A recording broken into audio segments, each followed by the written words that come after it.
test of the National Weather Service NOAA weather radio. The preceding signal was a test of this weather radio station's public warning system. During potentially dangerous situations, specially built receivers can be automatically activated by the signal to warn of the impending hazard.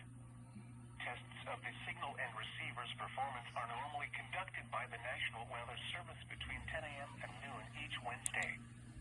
If there is a threat of severe weather, the test will be postponed to the next available good weather day.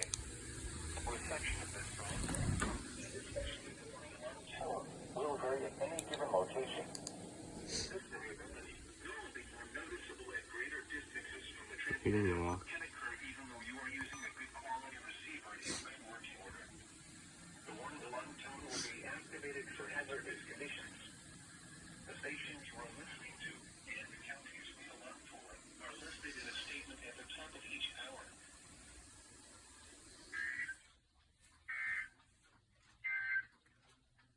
Your local forecast.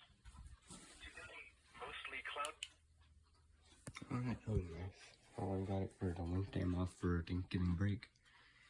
And yeah, happy Thanksgiving for tomorrow. I don't know why you didn't go up. I had you on the whole time. Partly cloudy. Please be there for you. Find out more. Alright, I went off. Oh, you went off. Oh, you went off again. Which is nice.